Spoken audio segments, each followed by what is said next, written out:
Je ne suis pas venu seul. Je suis accompagné du Saint-Esprit. Êtes-vous content de nous recevoir?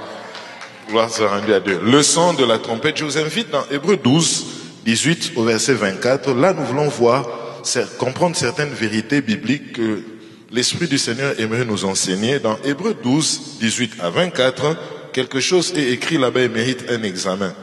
Je sais que c'est un passage que nous avons l'habitude de lire et l'Esprit du Seigneur sait pourquoi il aimerait insister. J'insiste en vous rappelant que le thème de notre message, c'est intitulé « Leçon de la trompette ». Leçon de la trompette. Hébreux 12, 18 à 24.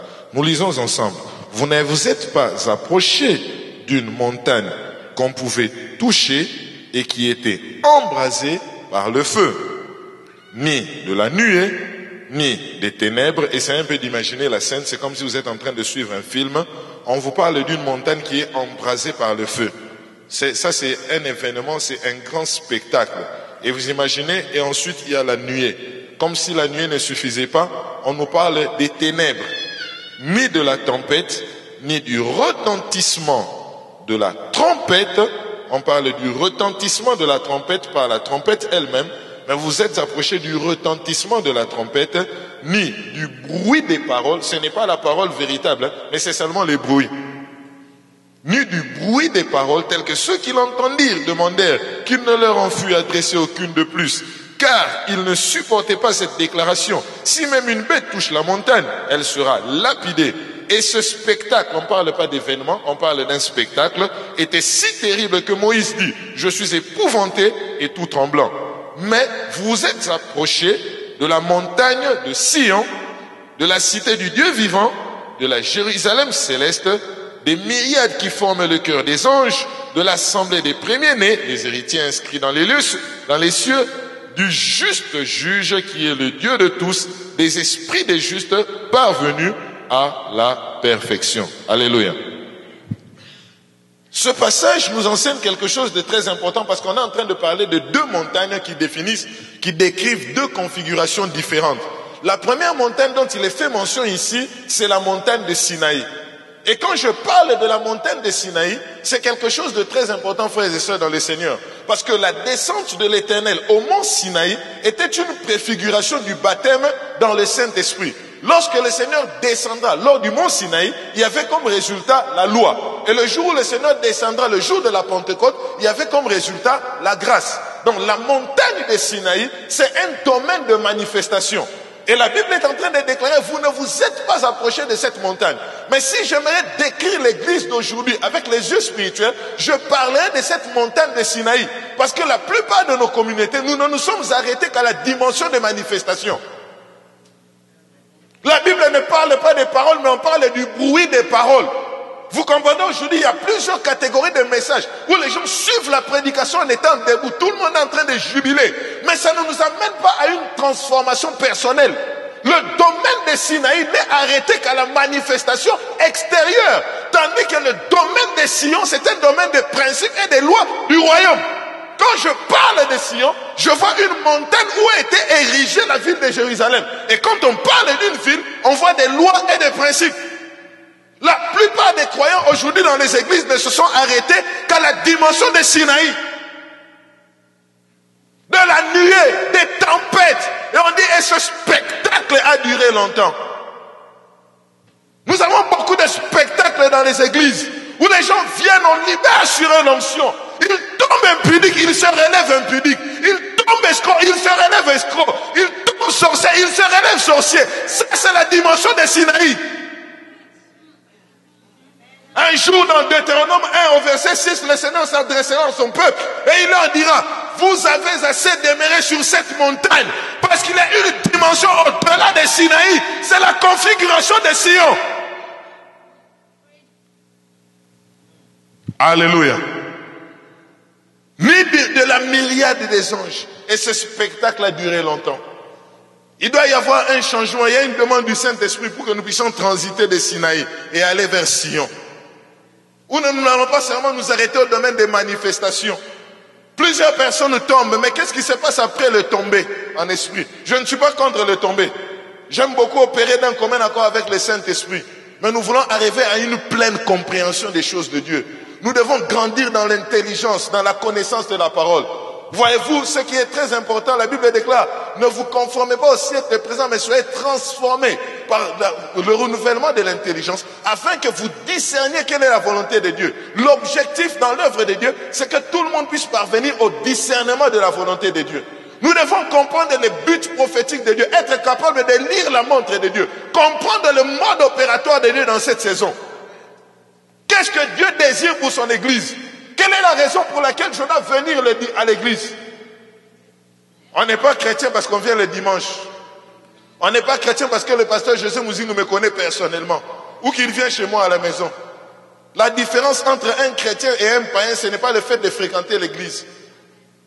Mais la différence entre un chrétien et un païen, c'est à travers des principes et des valeurs. Voyez-vous, si vous bâtissez vos vies sur des principes et des valeurs qui sont temporaires, vous passerez avec ces principes et ces valeurs-là. Mais si vous bâtissez vos vies sur des principes et des valeurs éternelles, vous vivrez éternellement.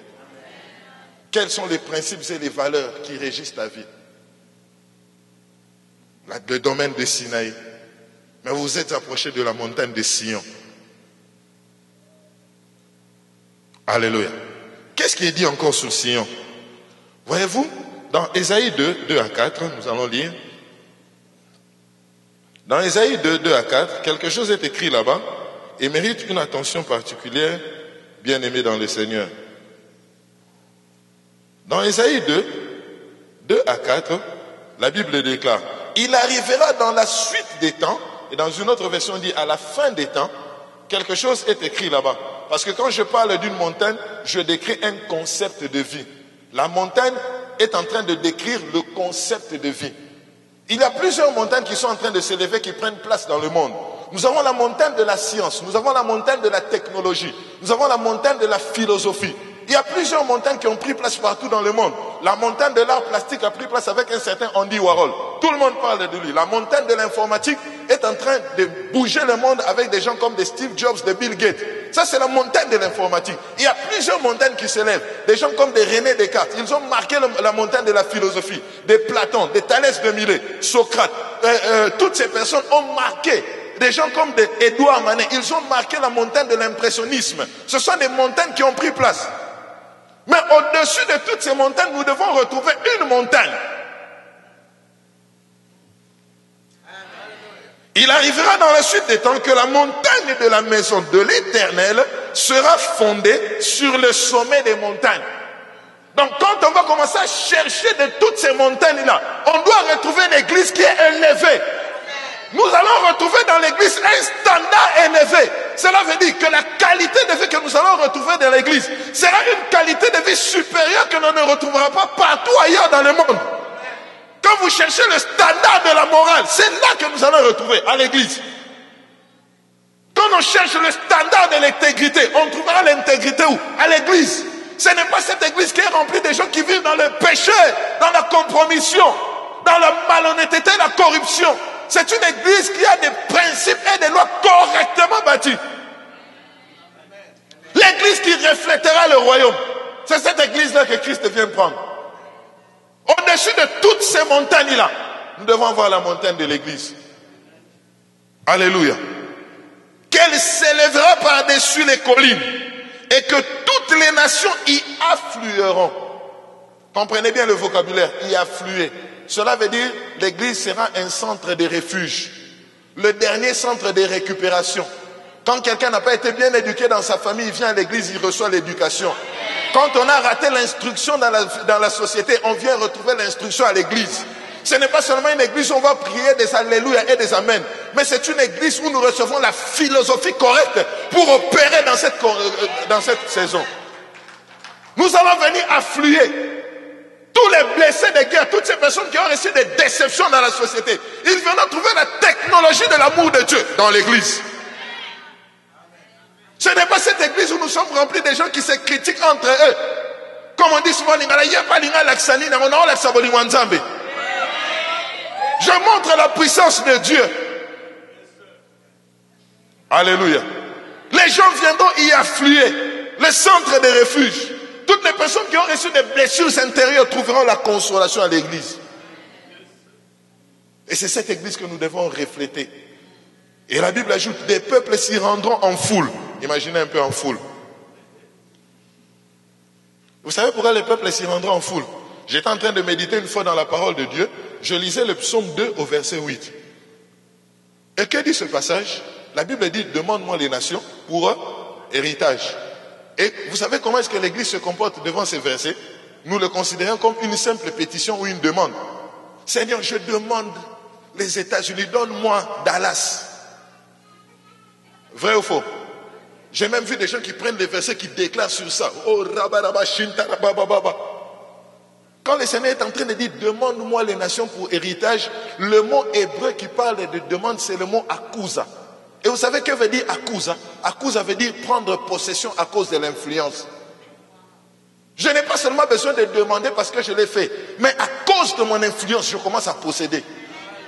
Je vous donnerai l'exemple. Vous imaginez l'État en train de reconstruire les routes et l'église montagne des prières contribue, va sponsoriser une grande partie de la reconstruction des routes. Et si nous invitons le maire de la ville, les membres du gouvernement ne viendront-ils pas? C'est ça le akusa. Alléluia. Et les nations diront, personne ne leur demandera d'évangéliser. Imaginez les nations elles-mêmes commencent à faire l'évangélisation. Ça, c'est la puissance évangélistique qui sera manifestée à cause de la dimension glorieuse que l'on retrouvera à l'église. Elles-mêmes, les nations commencent à dire. Qu'est-ce que les nations vont dire? Venez et montons à la montagne de l'Éternel. Oh, I love that.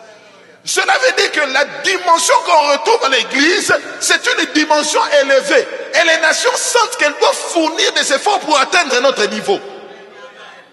Donc c'est une dimension selon laquelle ce n'est pas une église composée des illettrés. Quand on recherche les grands mathématiciens de la ville, on les retrouve dans l'église. Quand on retrouve des grands ingénieurs dans la ville, on les retrouve dans l'église. Ce n'est pas seulement une église des alléluia et des amen. Ça, c'est la dimension des Sinaï, où les gens viennent, tombent à tout bout du chemin. Mais la dimension des Sion, c'est le standard élevé. Alléluia. Allons à la montagne de l'Éternel, à la maison du Dieu de Jacob, afin qu'il nous enseigne ses voies. L'église a commencé à enseigner les voies de l'Éternel. Ça, c'est la dimension de Sion. Une puissance évangélistique est libérée sur les nations. Et les nations vont venir fléchir devant nous à cause de notre influence, à cause de notre force. C'est pourquoi aujourd'hui on n'a pas besoin seulement d'avoir affaire aux chrétiens qui ne savent que parler en langue. Quand il faut étudier, nous étudions. J'ai béni Dieu. Le Seigneur m'a fait grâce de quand même voyager. Mais ça fait quelque temps que je suis allé participer à l'activité de Maman Dorothée. Et j'avais dit au pasteur Patrick, j'ai dit, cette maman m'a marqué. Je suis triste, mais je vous dis, c'est la vérité. La communauté congolaise, presque partout dans le monde, j'ai honte. Des fois de dire que je suis originaire du Congo. J'ai vu en Chine, moi-même, comment est-ce que les Congolais de Kinshasa, les Congolais de Brazzaville font un concours de sapologie. La communauté congolaise, si vous allez les voir en Angola, vous avez honte. La plus grande injure en Angola, c'est d'être appelé Congolais, on nous appelle Langa. Mais pour la première fois de ma vie, j'ai vu on donner des diplômes d'appréciation aux gens qui étaient formés. J'ai dit, ça c'est la dimension des Sion. Que Dieu vous bénisse, maman. Alléluia. Et que nous marchions dans ces sentiers, car de Sion sortira la loi. La loi viendra d'où? L'église. Alléluia. Et de Jérusalem, la parole de l'Éternel. À Sinaï, on parlait du bruit des paroles. On ne parlait pas des trompettes, mais le retentissement des trompettes. Mais à Sion, la parole pure. La parole du royaume. C'est ça ma grande tristesse aujourd'hui. Pas seulement un évangile social. Vous savez comment aujourd'hui nous les prédicateurs nous nous comportons? Nous disons viens à Jésus et tu recevras ton mariage. Viens à Jésus et tu recevras ta bénédiction. Ça c'est la parole du salut.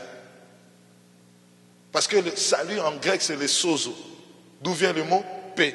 D'où vient le mot guérison? D'où vient le mot miracle, délivrance? Mais Jésus n'a pas dit de prêcher les bonnes nouvelles du salut. Dans Matthieu 24, 13, il dit cette bonne nouvelle du royaume. Cela veut dire comment est-ce que tu peux demander à quelqu'un qui ne fait pas partie de notre famille de bénéficier des biens de la maison tant qu'il n'est pas membre de la maison, de la famille. Si tu veux demander à quelqu'un de bénéficier des biens de notre maison, tu dois être membre de notre famille. Pas la bonne nouvelle du salut, mais la bonne nouvelle du royaume. D'abord, le royaume. Encore, le royaume. Et toujours, le royaume. Dites-le avec moi. D'abord, encore, et toujours, acclamons le Seigneur. C'est un standard élevé. C'est la dimension de Sion. Et nous voulons aujourd'hui, parce que nous sommes en train de parler du son de la trompette, comprendre ces choses. Que désire nous enseigner l'auteur sacré? Nous devons sortir de la dimension de Sinaï. On ne peut pas seulement s'arrêter à la dimension de la manifestation, mais nous devons atteindre la dimension de Sion, où nos vies sont correctement bâties avec les lois et les principes du royaume. Nous devons être informés sur ce que Dieu est en train de faire dans son église maintenant, sur les choses qui sont en train d'être accomplies dans le monde. Nous devons être capables de comprendre le cœur de Dieu, comprendre le mode opératoire de Dieu. Voyez-vous, dans Apocalypse 2, la Bible déclare, voici celui qui marche au milieu des 7 chandeliers. Et quand on parle de marcher, le mot grec utilisé, c'est le péripatéo. Quand on parle du péripatéo en grec, on décrit comme un préfet de discipline. Vous savez ce que le préfet de discipline faisait à l'école? Vous étudiez, il contrôle tout ce que vous êtes en train de faire. Quelle est la doctrine qui est enseignée à l'église? Il chicote, pas comme ça. Quel genre d'enseignement vous donnez le dimanche à l'église? Pas comme ça. Il est discipline. Il fait le péripatéo. Quand nous prétendons, on dit celui qui marche. Marcher, ce n'est pas être statique. Quand quelqu'un marche, il fait un pas. S'il fait le premier pas, il est là. Et que l'église est restée là. Parce que nous pouvons prétendre être des co-ouvriers avec Christ. Hein?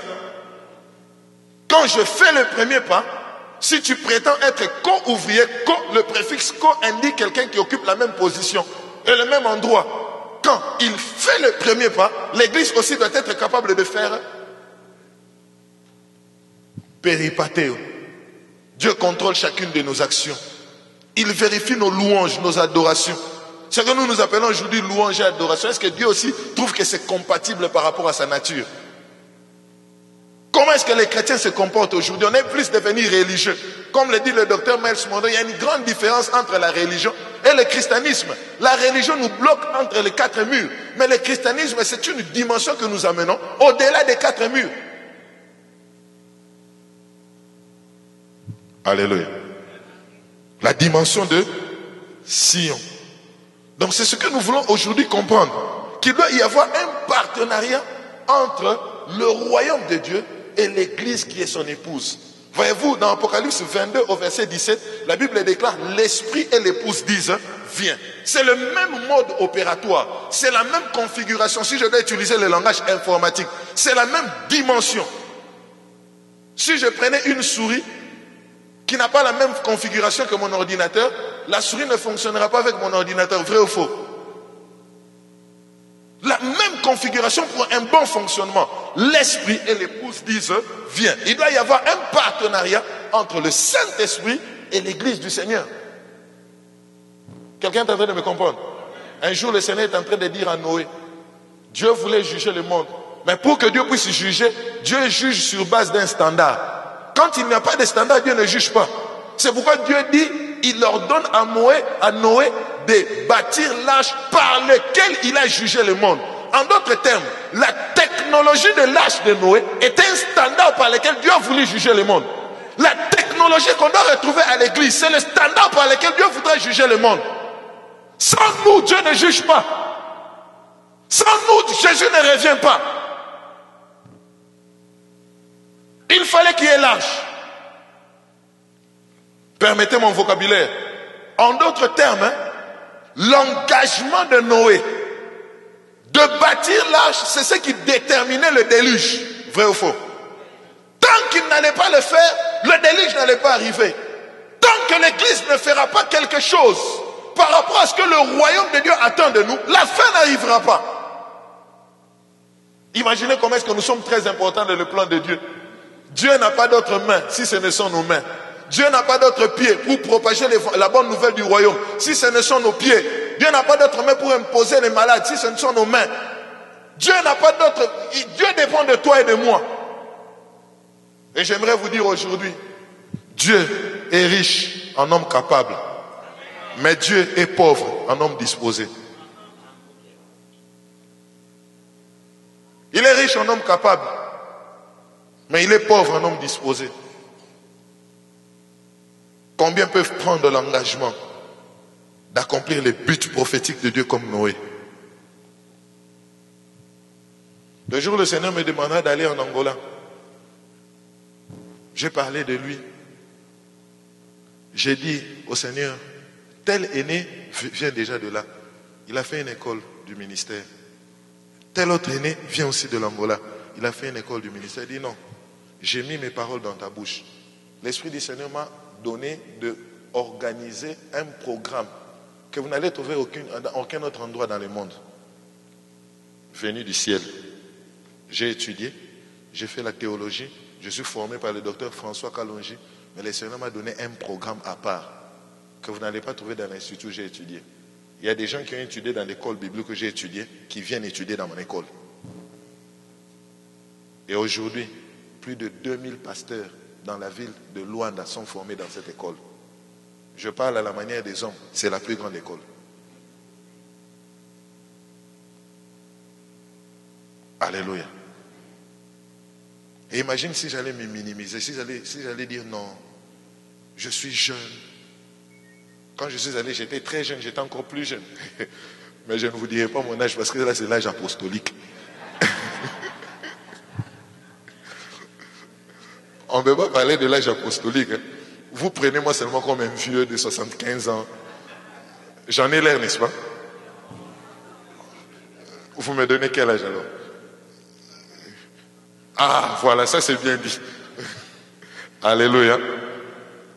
Donc c'est quelque chose, c'est un partenariat. C'est quand Noé a bâti l'arche que le déluge a eu lieu. Jésus dit, allez, faites de toutes les nations des disciples.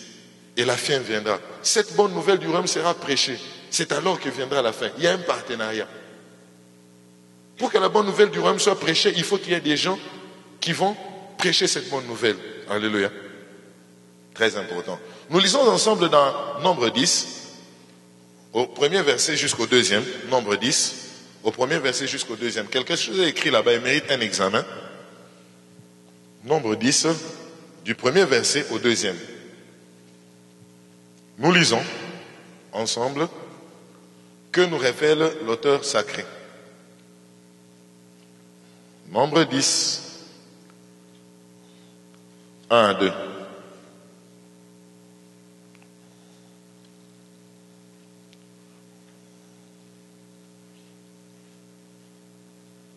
La Bible déclare, l'Éternel parla à Moïse et dit, voyez-vous, c'est Dieu qui parle. Et quand Dieu parle, ça fait toujours du bien.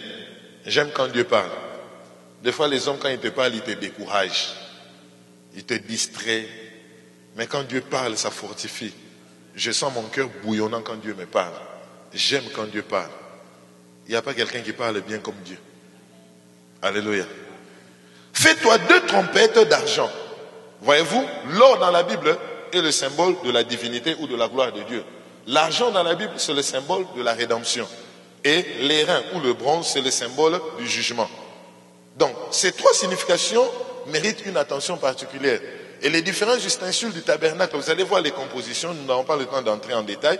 Et là, on nous parle des 2 trompettes d'argent. Et quand je parle de la trompette dans la parole de Dieu, la trompette, c'est l'image de la parole. Dans le psaume 89, au verset 16, la Bible déclare, heureux le peuple qui écoutera le son de la trompette, car il marchera à la clarté de ta lumière. Donc la trompette, c'est l'image de la parole. Et qu'est-ce qu'il fallait qu'il y ait? On dit, il fallait qu'on puisse faire 2 trompettes d'argent. Retenez bien, il s'agit de 2 trompettes d'argent. Tu les feras d'argent battu.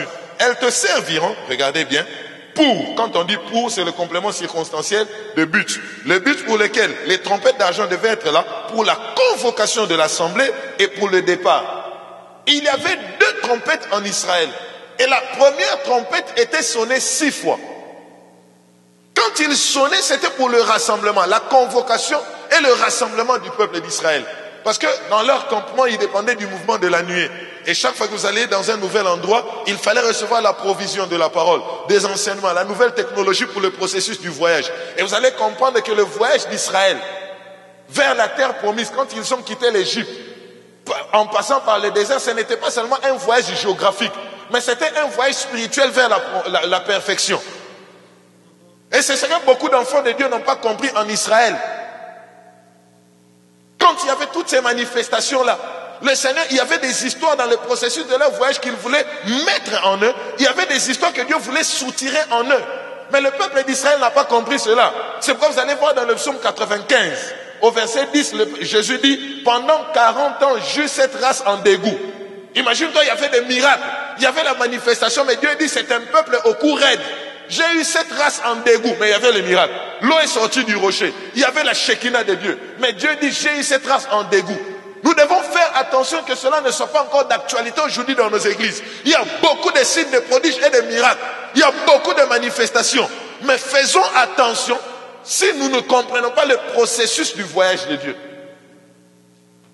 Tu es engagé dans un processus de voyage. Il y a des gens avant de venir ici, le Seigneur t'a fait sortir de Kinshasa, tu es allé en Europe, tu as fait 2 ans en Belgique et ensuite tu t'es retrouvé à Dallas. Quelles sont les choses que Dieu a mis en toi pendant que tu étais à Bruxelles? Quelles sont les choses que Dieu a soutirées en toi? Tu dois comprendre le processus du voyage.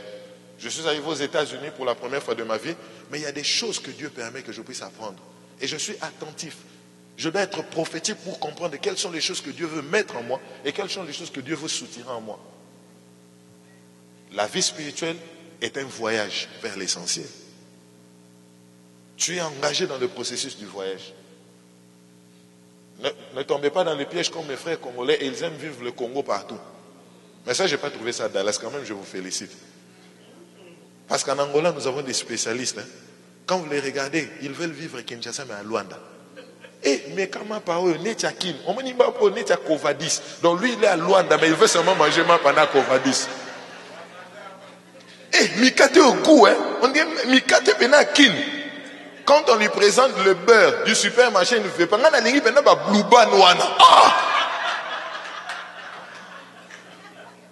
Des conservateurs comme le peuple juif. Alléluia. Mais je sens qu'il y a aussi des gens là qui se sont retrouvés. Salut un peu ton voisin pour lui nommer, est-ce que tu n'es pas du nombre?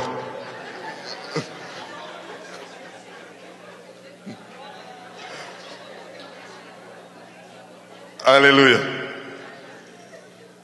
Nous sommes engagés dans le processus du voyage. Et nous devons comprendre le mode opératoire de Dieu. Quelles sont les choses que Dieu enlève en moi? Quelles sont les choses que Dieu met en moi? Quelle est la leçon que le Seigneur me donne à tirer? Et ces choses sont très importantes. Voyez-vous, les 2 trompettes étaient d'argent. Elles étaient sonnées par le prophète. Et le prophète devait sonner la première trompette 6 fois. Et le chiffre 6, c'est le chiffre de l'homme. L'homme a été créé le 6e jour. Le chiffre 6, c'est le chiffre de l'imperfection. Je n'ai pas le temps de passer dans la chiffrologie. Mais je vais seulement dire que le chiffre 6, c'est le chiffre de l'homme. Il a sonné 6 fois. Mais la 2e trompette était sonnée seulement la 7e fois. Et là, c'était pour activer le départ. Quelqu'un me comprend? Et c'est ce qui va arriver vers la fin des temps. Disons ensemble le 1 Thessaloniciens 4. 13 à 17, pour mieux comprendre mon message. Il sonne la première trompette 6 fois, et le chiffre 6, c'est le chiffre de l'homme. C'est ça la responsabilité de l'Église. Nous sommes là pour sonner de la trompette. Nous sonnons de la trompette, mais la 7e trompette sera sonnée par le Seigneur lui-même. Quelqu'un est en train de comprendre? Pour activer le départ. 1 Thessaloniciens 4, 13 à 17, la Bible déclare, nous ne voulons pas, frères, que vous soyez dans l'ignorance au sujet de ceux qui dorment, afin que vous ne vous affligez pas comme les autres qui n'ont point d'espérance. Car si nous croyons que Jésus est mort et qu'il est ressuscité, croyons aussi que Dieu ramènera par Jésus avec lui ceux qui sont morts. Voici en effet ce que nous vous déclarons d'après la parole du Seigneur. Nous les vivants restés pour l'avènement du Seigneur, nous ne dévancerons pas ceux qui sont morts, car le Seigneur lui-même, insistez bien sur le Seigneur lui-même, vous voyez au verset 16, a un signal donné à la voix d'un archange et au son de la trompette de Dieu, il faut bien souligner, descendra du ciel et les morts en Christ ressusciteront premièrement et ensuite nous les vivants qui seront restés, nous serons tous ensemble enlevés avec eux sur des nuées à la rencontre du Seigneur dans les airs et ainsi nous serons toujours avec le Seigneur. Alléluia. C'est le Seigneur lui-même qui sonnera la 7e trompette pour activer le départ. Et qui est en train de le sonner, c'était un prophète. Il sonnait la trompette selon le mouvement de la nuée. C'est la responsabilité de l'Église aujourd'hui. Le chiffre 6, nous en tant qu'Église, c'est à l'homme de sonner la trompette. Je suis venu sonner de la trompette pour vous dire que Jésus-Christ revient bientôt. Mais la 7e trompette sera sonnée par le Seigneur lui-même. On dit à un signal donné à la voix d'un archange et au son de la trompette, les morts en Christ ressusciteront premièrement et nous les vivants qui serons restés, nous serons enlevés dans les airs. C'est le Seigneur lui-même qui sonnera. Et puisqu'il m'a donné l'occasion, l'opportunité aujourd'hui de donner ma première prédication aux États-Unis, je suis venu sonner de la trompette pour vous dire que Jésus revient bientôt. He's coming back. Alléluia. Il revient. Et est-ce que toi et moi nous sommes prêts à l'avènement du Seigneur? Est-ce que nous sommes prêts aujourd'hui? Parce qu'il revient prendre son église. Et j'aimerais vous dire aujourd'hui que l'enlèvement est une réalité. Quand on parle de l'enlèvement, ça vient du mot enlever. Et le verbe enlever, en grec, c'est le mot arpazo. Que veut dire arpazo en grec? Arpazo signifie saisir fermement. Quand le Seigneur Jésus viendra prendre son église, il viendra nous saisir fermement. Ça signifie enlever par la force, dépeupler, dépouiller. Il y aura plusieurs personnes. Nous avons combien de milliards d'habitants sur la terre? Le Seigneur viendra dépeupler la terre. Il viendra dépouiller. Nous allons rencontrer des disparitions. Alléluia. Enlever signifie aussi être emporté vivement, être saisi. Enlever signifie aussi faire un brusque mouvement de sauvetage. C'est comme des personnes qui sont en train de se noyer. Pendant que l'univers est en train de se noyer dans les péchés de ce monde, dans la compromission, le Seigneur viendra faire un brusque mouvement de sauvetage. Nous vivons un moment où il y a l'inversion des valeurs, il y a la dépravation des mœurs. Le bien est devenu le mal est devenu le bien, et tout est devenu normal. On parle de l'homosexualité, on parle de toutes sortes de dépravations. Le Seigneur viendra faire un brusque mouvement de sauvetage. Il tirera son église. Alléluia. Donc ce serait un mouvement de violence et à la fois un acte de grâce. Quand je parle de l'enlèvement, c'est physique, ce n'est pas spirituel. Nous allons revêtir des corps glorieux. C'est le transfert de l'église qui se réfère au déplacement de l'église de Jésus-Christ de la terre vers le ciel. Les saints en Christ qui seront vivants lors de l'enlèvement, ils feront quoi? Ils expérimenteront, ils revêtiront des corps glorieux. Donc l'enlèvement sera la consommation de l'œuvre du Christ, de l'œuvre du salut qui a commencé par le Saint-Esprit. Alléluia. Donc j'aimerais vous dire que le retour du Christ sera effectué en 2 phases. Il viendra secrètement, pendant l'enlèvement, prendre son église, et après il se présentera publiquement. Mais je vous assure, le monde est en train de se préparer à la manifestation d'un personnage important. Le fondateur du téléphone, il s'appelle A.J. Bell. J'aimerais vous faire une déclaration qu'il a fait déjà en 1948. Qu'est-ce qu'il a dit, A.J. Bell? Il dit, la société humaine, je lis la citation, dans sa carrière industrielle, avance rapidement vers la formation d'un vaste et unique système. Unification monstre ou monopole gigantesque dont la forme, la sphère d'opération sera le monde entier et qui contrôlera la production, la répartition et l'écoulement de toutes les marchandises et les denrées alimentaires. En cette année-là, déjà, il prévoyait que nous nous préparons à une unification monstre et gigantesque. Aujourd'hui, le fait que nous puissions voir les social networks, les réseaux sociaux, nous montre qu'il est facile aujourd'hui de gérer l'univers, de gérer l'humanité par un seul être. Dans ta boîte email, dans ton compte Facebook, il t'arrive des messages que tu n'as pas désirés. Donc tes données sont gérées par quelqu'un ou par des gens. Il est facile aujourd'hui d'être géré. C'est parce que nous nous préparons à la manifestation d'un personnage qui est l'Antéchrist. Mais avant que cet homme soit manifesté dans le monde, l'église doit déjà être enlevée. Est-ce que quelqu'un est en train de me comprendre, frères et sœurs, dans le Seigneur? Si j'aimerais vous parler des signes du temps de la fin. Il y a beaucoup de signes, mais j'aimerais aujourd'hui conscientiser tous mes interlocuteurs pour que nous puissions comprendre le mode opératoire de Dieu. Pendant que l'église dort, pendant que l'église est distraite dans le matérialisme, dans la compromission et dans le péché, il y a des choses qui avancent rapidement. Comment pouvez-vous imaginer, déjà, lorsque le peuple d'Israël sous Hérode était en train de dire, Hérode qui lui a dit, mais qu'arrivera-t-il à cet homme s'il est innocent? Qu'a dit le peuple d'Israël? Que son sang retombe sur nous et sur nos descendants. Et Israël ne savait pas que c'est cette parole qui leur avait lié captive. Israël est resté dans la captivité. Et comme Israël était resté dans la captivité, Dieu avait un plan de rédemption et de restauration pour Israël. Mais ça sera un plan qui est progressif. En 1948, je parle d'un certain David Ben Gurion, qui est le premier ministre en Israël. Il proclamera Israël comme État. Et depuis lors, vous allez voir tous les juifs qui étaient répandus dans la diaspora commencent à retourner en Israël. Et Israël est en train de devenir une force. Nous savons tous qu'une grande partie du lobbying américain est composée de juifs, vrais ou faux. Ils sont forts partout dans le monde. quand on parle de tous les braconniers, dans chaque entité sociale, vous allez voir même parmi les grands adversaires de Christine Lagarde au FMI, il y avait des juifs qui devaient être là pour passer comme président au FMI. La nation d'Israël est devenue de plus en plus forte.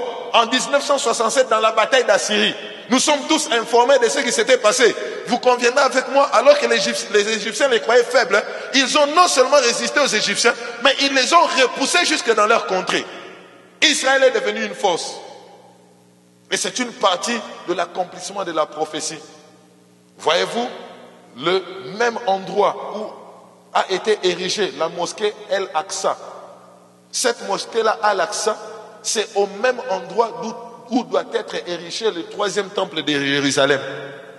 Et la Bible déclare, c'est là que l'Antichrist entrera dans le temple. Il se fera aider par les faux prophètes, au moyen des signes, des prodiges et des miracles. Vous comprenez pourquoi, lorsque aujourd'hui les gens commencent à aimer les miracles de Dieu plus que Dieu lui-même, c'est un signe de l'apostasie. L'Antichrist entrera dans le temple, il se proclamera Dieu et il exigera l'adoration des saints. Mais avant que cela ne puisse avoir lieu, l'église doit déjà être enlevée. Pour votre information, il y a plus de 500 lévites qui sont formés pour entrer en exercice dans le troisième temple de Jérusalem.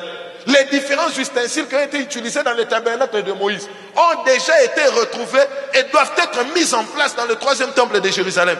C'est comme ça que la guerre entre Israël et la Palestine ne termine pas, parce que ça occasionnera la venue du Christ. Mais avant que cela ne puisse avoir lieu, 7 années bien avant, l'église doit déjà être enlevée. Est-ce que quelqu'un est en train de comprendre mon message? Vous comprenez pourquoi est-ce que je suis en train de sonner de la trompette? Dans l'église, nous avons des signes. Dans 2 Timothée 3, 1 à 3, la Bible déclare que vers la fin des temps viendront des temps difficiles. Et nous vivons des gens des temps difficiles.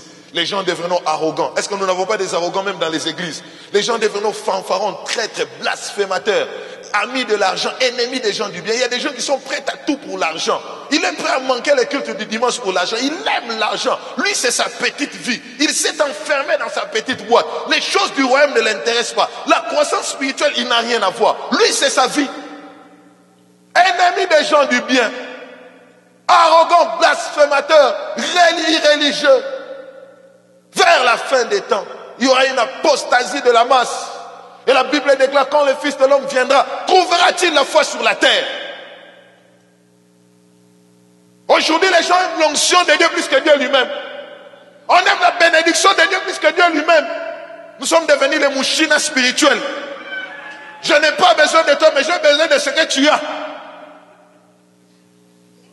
Alléluia.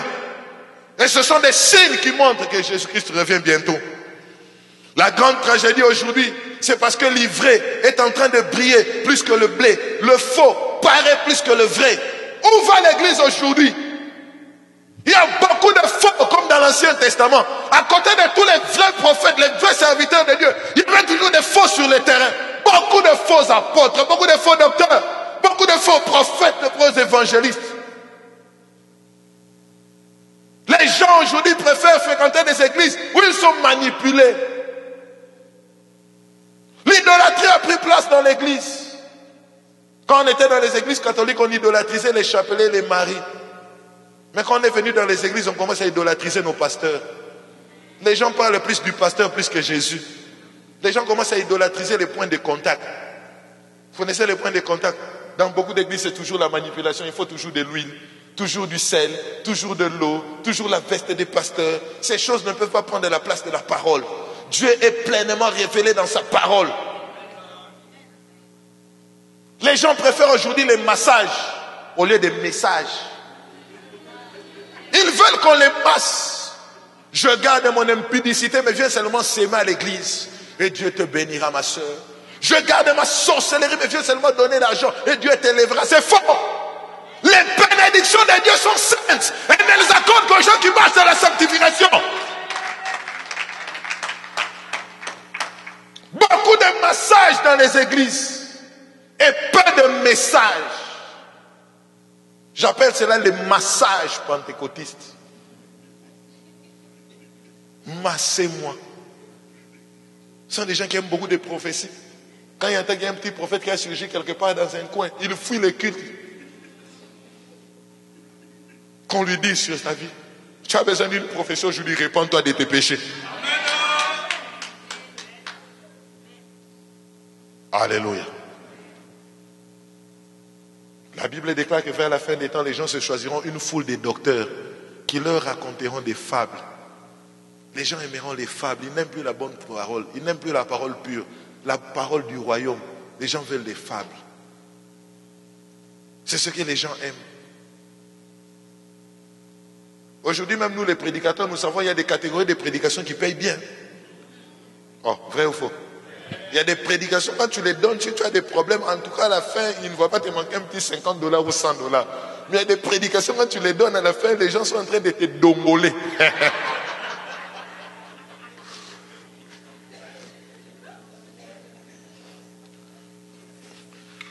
Mais celui-là, le pasteur José l'a tiré d'où celui-là?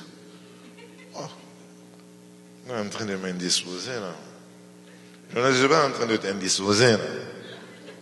C'est la bonne nouvelle du royaume. Alléluia.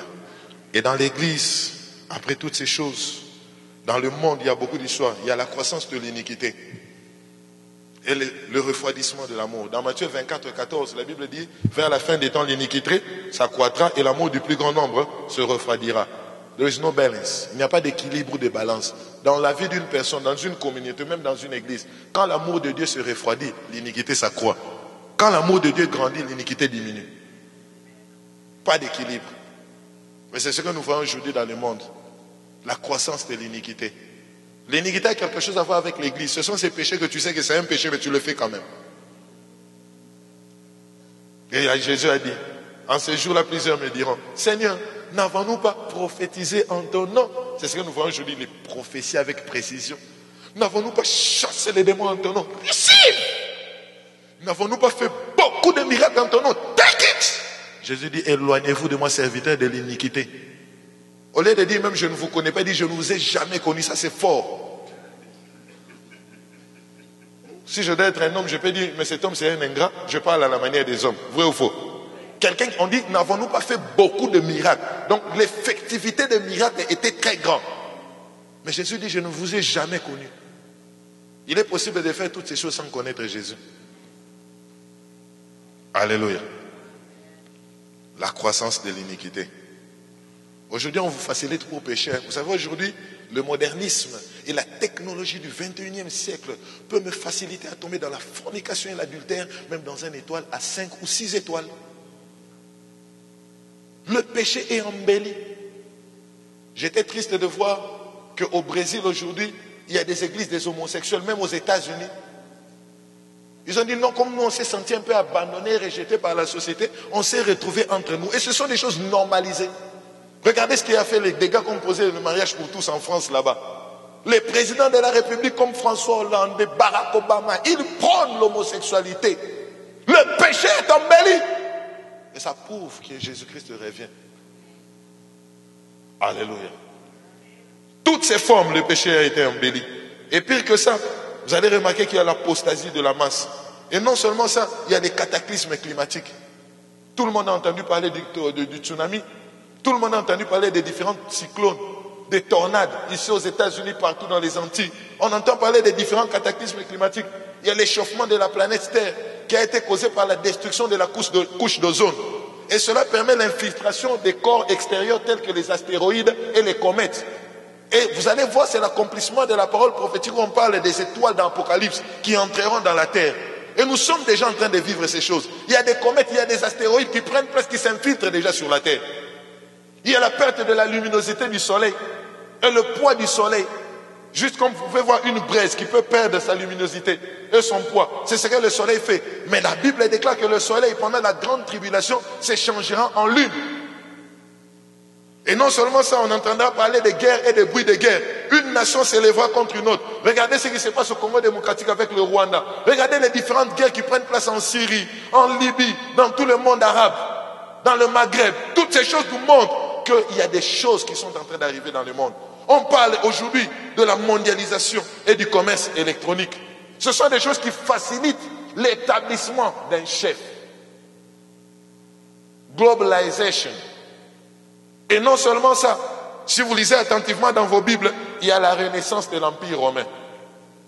Je suis choqué, si vous lisez par exemple dans vos Bibles, dans Daniel 2, 33 à 45, Daniel 2, 33 à 45, et dans Daniel 7, 1 à 8, là vous allez voir qu'on est en train de nous parler de la statuette dans Daniel 2, qui avait la tête en or, ensuite l'argent, et ensuite les reins, et ensuite au pied il y avait l'argile et le fer. Et dans Daniel 7, on nous parle de l'animal.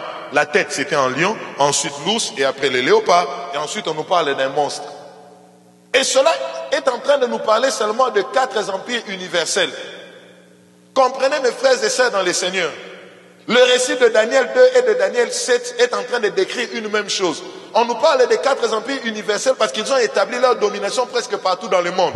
Le premier empire se réfère à l'empire babylonien.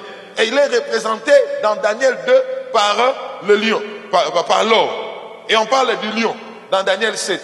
Et là, ça montrait la voracité des Babyloniens. Nous avons étudié cela en histoire. Le deuxième empire, c'est symbolisé par l'argent. Dans Daniel 2, et dans Daniel 7, c'est par l'ours. Et là, on nous parle de l'empire médo-perse. Et là, on parlait de la ténacité des Perses. Vous voyez comment l'ours est tenace.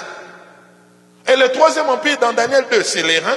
Dans Daniel 7, c'est les léopards. Et ça symbolise l'empire grec. Vous le savez tous, sous Alexandre le Grand.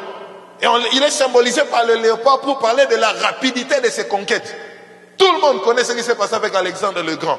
Et le quatrième empire, là-bas, dans Daniel 2, c'est l'argile et le fer. C'est une union qui est fragile et puis impossible. Et là-bas, c'est symbolisé par les monstres. Ça nous parle de l'empire romain, qui a été divisé en 476 avec l'empire romain d'Occident et en 1453 après Jésus-Christ par l'empire romain d'Orient. Nous allons paraître au milieu de la renaissance de l'empire romain. C'est de là que l'Antichrist sortira. Pour votre information, en 2001, tout le monde parlait de l'Union européenne. En 2004 a été organisée la Commission européenne. Pendant que le monde entier était en train de suivre la Coupe d'Europe, si vous vous souvenez bien, c'est le Portugal qui avait reçu toutes les nations européennes. Vous êtes d'accord avec moi? Et en pleine Coupe d'Europe, au lieu qu'ils ne puissent attendre, parce qu'ils ont compris que la prophétie s'accomplit avec rapidité, la personne qui était Premier ministre au Portugal a abandonné son poste pour embrasser la présidence de la Commission européenne. Je parle d'un certain José Manuel Barroso. Parce que la prophétie s'accomplit avec rapidité pendant que les chrétiens sont distraits dans le péché, dans le matérialisme, dans les choses de ce monde. Nous sommes en train de bâtir le royaume parce que Christ vient prendre une église forte, mais on ne peut pas se distraire. Alléluia. C'est de là que l'Antichrist sortira. C'est pourquoi dans Daniel on parle du royaume à 10 orteils. C'est une union qui est fragile et puis impossible. Ils vont faire des unions, mais ce sera une union impossible. Quand je vois l'infiltration de la Turquie, d'une nation musulmane dans l'Union européenne, je comprends que ce sont des fausses alliances. Mais aujourd'hui je comprends que pour que l'Antichrist puisse régner, il sortira de la confédération de l'Union européenne, mais il doit être un juif. Parce que tu ne peux pas prétendre aux juifs que tu es le Christ qui devait venir si dans tes origines tu n'es pas juif. Et c'est possible aujourd'hui. Parce que Barack Obama est président des États-Unis, mais il a des origines kenyanes et iraniennes. Irlandaises, pardon. Et nous savons tous que Nicolas Sarkozy a été président en France, mais il avait des origines grecques et hongroises. DSK, Dominique Strauss-Kahn, qui devait être président, qui a failli être président en France, il avait des origines juives. Donc je comprends aujourd'hui qu'il est possible d'être président quelque part et d'avoir des origines. Il a même été démontré qu'il serait de la tribu de Dan. Imaginez-vous, nous nous préparons à la manifestation d'un personnage et il est symbolisé par le 666. J'ai entendu beaucoup de gens dire que c'est le pape. C'est faux. J'ai vu même des gens calculer en disant Vicarius Filii. Si nous faisons le calcul avec vous, ça ne donne pas 666. Ce n'est même pas l'église catholique. Mais quand on parle du chiffre 6, c'est le chiffre de l'imperfection. Cela veut dire que l'Antichrist réunira tout ce que l'homme a de plus imparfait. Toutes les qualités corrompues de l'homme, nous les retrouvons dans l'Antichrist. Est-ce que nous ne voyons pas ces manifestations dans nos chefs politiques aujourd'hui? Regardez Silvio Berlusconi en Italie, dans la prostitution, dans l'alcoolisme. Regardez aujourd'hui nos chefs. Tu peux croire que quelqu'un comme Obama ou François Hollande peut prôner le mariage pour tous, le mariage gay? Nos chefs politiques sont aujourd'hui de plus en plus corrompus. Et nous nous préparons à l'établissement d'un chef. Mais dans ses origines, il doit être juif. Toutes sortes de dépravations. Et quand on dit personne ne pourra acheter si on voit la marque de la bête au front et à la main, c'est l'image de l'activité et c'est l'image du système des pensées. Aujourd'hui, il est facile de contrôler les systèmes des pensées des hommes. Avec tout ce que nous avons comme le net, il est facile de contrôler plusieurs mentalités, plusieurs philosophies. Je ne vous demande pas de vous déconnecter de l'internet. J'ai entendu des gens, j'ai un étudiant pasteur en Angola. Il dit, lui, il ne peut pas avoir un compte bancaire. Les cartes Visa, il a juré, il ne peut jamais en avoir. Il dit, c'est attrister le Saint-Esprit. Il dit, ça, c'est 666. Il dit, vous voyez, le www, c'est le 666.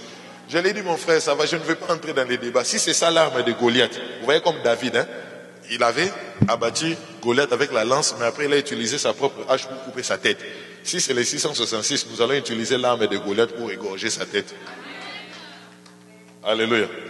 Moi, j'utilise le Facebook pour faire l'évangélisation. Si vous entrez seulement Hervé Bellé, si chaque jour je fais des publications, je donne des pensées apostoliques et prophétiques. Alléluia. Nous arrivons à la fin des temps, nous nous préparons à la direction d'un seul leader mondial. Mais avant qu'il ne puisse le faire, l'église doit être enlevée. Mais je vous informe que Christ ne vient pas prendre une église dans la honte. Il vient prendre une église glorieuse, gouvernementale, très influente. Nous ne serons pas enlevés dans la pitié, mais nous serons enlevés dans toute notre gloire.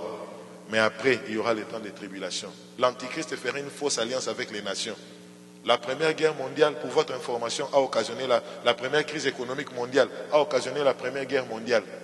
Pour votre information, la deuxième crise économique mondiale de l'an 29, c'est la deuxième crise économique mondiale de l'an 29 qui a provoqué la deuxième guerre mondiale de 40 à 45.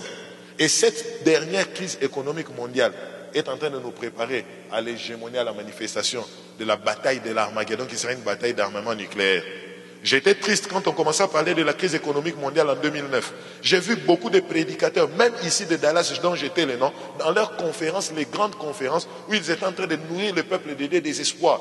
You are going to receive a breakthrough. Et les gens s'élevaient et disaient Amen. Comprenez mes frères, une chose est de comprendre la parole prophétique, une autre chose est d'avoir le comportement prophétique. Lorsque Joseph a reçu le message de Dieu, il lui dit il aura 7 années d'abondance et 7 années de sécheresse. Cela veut dire qu'il n'y avait aucun jeûne et prière pour enlever les 7 années de sécheresse. Mais il fallait avoir le comportement prophétique pendant les temps de sécheresse. C'est ce que l'église doit discerner aujourd'hui. Tu n'as pas besoin de prier, la crise économique mondiale arrive. Mais nous les chrétiens, nous devons savoir dans quel secteur investir. Parce que la même crise économique mondiale a contribué pour appauvrir plusieurs personnes, mais elle a enrichi Joseph. Quelqu'un comprend la philosophie? Pendant que tout le monde sera en train de pleurer, de se lamenter, nous devenons de plus en plus riches. Et moi, je serai un millionnaire. Et quand l'église sera enlevée, et que nous reviendrons avec Christ pour établir les règnes de 1000 ans sur la terre, regardez bien, vérifiez bien, vous me verrez juste à côté de Jésus. C'est pourquoi vous devez avoir mon numéro de téléphone de l'Angola. Si tu m'appelles, là on répond souvent en portugais, on dit unitel. Si on dit en portugais, un numéro que ligou, t'as desligado. Quand on dit le numéro est fermé, probablement nous avons été enlevés, tu es resté. Je serai juste à côté de lui. Alléluia. Et ce sont des choses que nous sommes en train d'expérimenter, frères et sœurs, dans le Seigneur. Pendant que l'église sera enlevée, l'Antichrist apparaîtra là comme une personne qui viendra résoudre des problèmes sociaux. C'est pourquoi vous allez voir aujourd'hui le gouvernement américain a compris l'accomplissement de la prophétie. Qu'est-ce qu'ils ont commencé à faire à partir des années 95? La politique de la balkanisation. Ça a contribué à fragmenter l'Afrique en plusieurs parties pour essayer d'exercer un contrepoids contre l'Union européenne. Mais avec le temps, ils vont échouer. Ah, je vous assure, le monopole ne sera plus aux États-Unis. Je parle prophétiquement. L'hégémonie, le monopole sera en Europe. C'est de là que l'Antichrist sera manifesté. Et les Américains ont compris cela. Ils ont voulu faire le contrepoids. Et l'Antichrist sortira de là. Il sera un sujet d'admiration pour toutes les nations. Et dans Apocalypse 13, la Bible déclare que toutes les nations s'écrieront en disant qui est semblable à la bête et qui peut combattre contre elle? Il sera acclamé par les nations. Et il va régner. Les premiers 3 ans et demi, ça sera caractérisé par la fausse paix, où il fait l'alliance avec les nations, où il sera un solutionneur des problèmes. C'est ce que vous allez voir la tendance que l'Union européenne a tendance à faire. Donner les solutions aux nations africaines. Les différentes dettes que nous avons, une solution. Et après les 3 ans et demi, Dieu va envoyer 2 témoins. Il viendra avec l'objectif de démystifier l'Antichrist. Tellement qu'ils vont le faire. Et qu'est-ce qui se passera? Les nations, tellement qu'elles verront que l'Antichrist va les terroriser, on va tuer les 2 témoins. Et après 3 jours, ils ressusciteront. Mais après, Israël commencera à ouvrir les yeux pour comprendre que les témoignages que ces personnes avaient apportés étaient vrais. Et là, il y aura maintenant la cessation du sacrifice dans le 3e temple de Jérusalem. L'Antichrist régnera en dictateur. Pendant 3 heures et demie, c'est là qu'on nous parle d'un fleuve de plus de 325 km de sang. On parle du nombre des morts jusqu'aux morts du cheval. Imaginez les morts, ils montent jusqu'aux morts. Le mort du cheval, c'est la bouche du cheval. Ça serait un scandale de cadavres, de décès. Le taux de mortalité sera élevé. Un tiers de la mer sera ensanglanté. Un tiers des arbres sera détruit. Il y aura plusieurs cataclysmes. Et après cela, Israël va tourner les yeux. La Bible déclare dans Zacharie 12, ils tourneront les yeux vers celui qui les avait percés. Et cette prophétie d'Ésaïe qui dit, quand les montagnes chancelleraient, quand les collines s'ébranleraient, mon amour pour Jérusalem ne chancellera point, sera accompli. Dieu aura pitié d'Israël et Jésus reviendra pour établir le règne de 1000 ans. Ça sera l'heure de la bataille de l'Armageddon. Et c'est le verset d'Ésaïe 54 et 17 qui sera accompli. Ce verset dit, toute arme qu'on forgera contre toi sera sans effet. Nous aujourd'hui l'église nous l'appliquons. Mais pour Israël ça sera appliqué lors de la bataille d'Armageddon. Parce que Christ sera le plus fort. Vous comprenez pourquoi est-ce que l'ange avait dit aux disciples, de la même manière que vous êtes en train de voir le Christ être enlevé, de la même manière vous le verrez revenir. C'était où? C'était sur le mont des Oliviers. Et le mont des Oliviers c'est exactement là. Ça se trouve où? Là en Samarie. Parce que Armageddon vient de 2 racines en grec. Il y a Ar, qui signifie frapper contre, qui signifie abattre, et Megiddo. La vallée de Megiddo, on appelle cela aussi la vallée de Josaphat. On appelle cela aussi le mont Gisréel. Les plus grands décès dans l'Ancien Testament, vous les trouverez là-bas. Vous comprenez pourquoi c'est juste là, dans ce bassin-là, autour de l'Iran, qu'il y a le conflit autour de l'armement nucléaire? Vous êtes en train de comprendre, hein? Avec Pyongyang, en Corée du Nord, vous êtes encore le président iranien, comment est-ce qu'ils ont tout le temps des complications avec Barack Obama? Enfin, la 3e guerre mondiale, ça sera la guerre de l'armement nucléaire. Si nous voyons ces conflits, nous devons comprendre que 7 ans avant, l'Église déjà doit être enlevée. C'est alors que Christ établira les règnes de 1000 ans. Comment est-ce qu'aujourd'hui l'Église se comporte? Nous sommes dans la distraction, mais nous devons jouer notre rôle. Il y a une génération de Joseph que Dieu est en train d'élever en ce temps de la fin, qui vont gérer des économies mondiales. Il y a une onction supérieure que Dieu a mise sur nous, parce que le temps de sécheresse arrive. Quelqu'un est en train de comprendre? La Bible déclare qu'il en sera comme du temps de Noé. Les gens mangeaient, ils buvaient, ils se mariaient et ils mariaient leurs enfants, jusqu'au jour où le déluge vint. Il y a un déluge qui arrive. Et j'aimerais vous informer que la porte de l'arche est encore ouverte. Il y a encore une possibilité pour vous d'entrer dans l'arche. Parce que ça sera le standard par lequel Dieu jugera le monde. Quand il n'y a pas de standard, Dieu ne peut pas juger. Dieu juge sur base d'un standard. Alléluia. En peu de mots, c'est la petite exhortation que je vous ai apportée. Que Dieu vous bénisse.